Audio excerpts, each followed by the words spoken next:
All right, let's go to Joe Scarborough. Now, we go to Joe Scarborough, not because I want to torture you, not because he's relevant, but he's a foil. And he's too stupid to know that he's a foil. He's got a tiny viewership. It's tiny. He's been on that MSLSD for a long time now with his sidekick, Mika. But it is a tiny viewership. So my audience, my listening audience, you're massive, certainly compared to his. So I do this because it's useful in gleaning what kooks on the left are like and responding to it. I want you to listen to this. It was on the Morning Schmo this morning. Hat tip to CNS News. Cut 7. Go. As it goes to Republicans, yes. though. Rank and file Republicans say 75, yes. 80% saying they liked what he did in Helsinki, when even again his closest allies in the media said that he was either treasonous or a complete dupe. Which closest allies in the media said he was treasonous or a complete dupe? This guy is not only fake media, he's moron media. Go ahead. These people that I grew up with that were the toughest on Russia, that fought the Cold War alongside with NATO. When the Soviets' goal during the Cold War is the same goal that Vladimir Putin has now. Well, who disagrees with that? Exactly what steps did or has President Trump taken that is inconsistent with that? Exactly what steps has he taken that's inconsistent with that? Hillary Clinton and John Kerry, they undermined our relationship with Russia. They weakened America in the face of Russia. Obama didn't engage Russia. They annexed Crimea. What did Obama do? Nothing. I think he was golfing. They invaded Ukraine. What did Obama do? He withdrew our agreement with them to provide them with arms. Instead, he gave them blankets and gloves and, stuff like that. He thought it was a welfare program. What else did he do? He took missile defense away from some of our allies that were scheduled to receive it. He undermined our military, turned it into a social experiment, slashed spending on our military. Scarborough is a moron, and he's a fraud. He's an absolute fraud. But, of course, he's defending freedom of the press, don't you know? This man could not get a paycheck unless he attacks the president and attacks the Republican Party and conservatives, and then pretends to be one.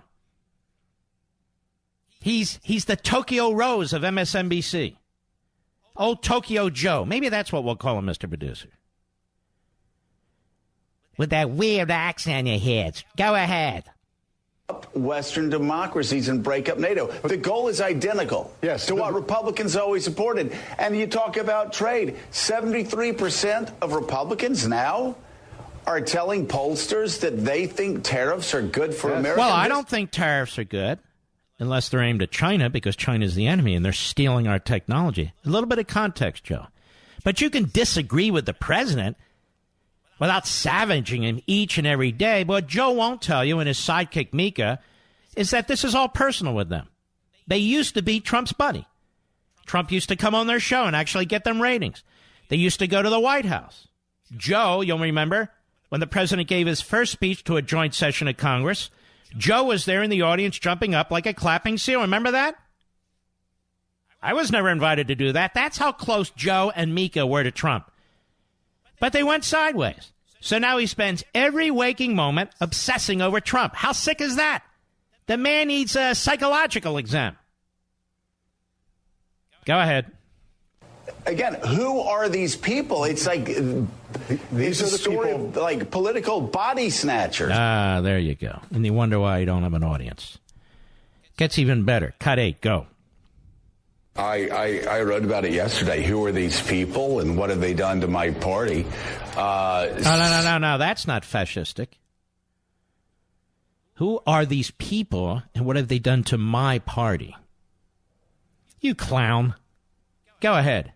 Percent of Americans think it's okay to cower before an ex-KGB agent. Trump did not cower before an ex-KGB agent.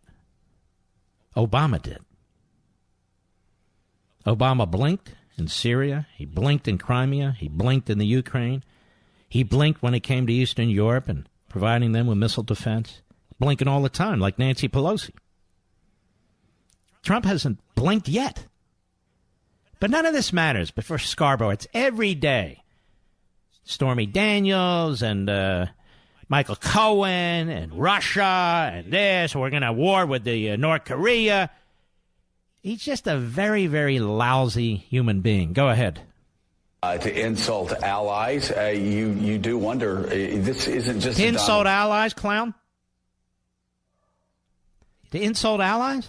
Did you speak up when Obama was eavesdropping on Benjamin Netanyahu? I believe Israel is one of our closest allies. Did you speak up when Obama was using surveillance, not only on the American media, but on members of Congress who disagree with the Iran deal? Did you speak up when the ambassador from Israel to the United States, when they were eavesdropping on him? Did you speak up when Obama was eavesdropping on Jewish organizations that disagreed or might disagree with his position on Iran? Of course you didn't, because those are the actions of a dictator. You didn't say a damn thing. You coward.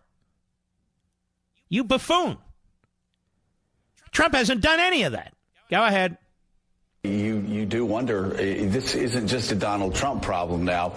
This is a problem with the party cast-wide. And this is what low IQ morons like this do when they're trying to justify their lurch to the left. With his girlfriend, soon-to-be wife, with MSNBC that pays him his substantial salary, with clowns that he puts around him like this guy Heilman or whatever. John Heilman, whatever his name is. This is how he does it. So he's firmly entrenched now in the camp of the left. But he says, it's the Republican Party that is the problem. Trump's the problem. Conservatives are the problem. You know, I'm the real deal here. But but I'm not. No, he's not. He's a fraud. Fraud news. Does that sound better? I'll be right back. Mark Levin.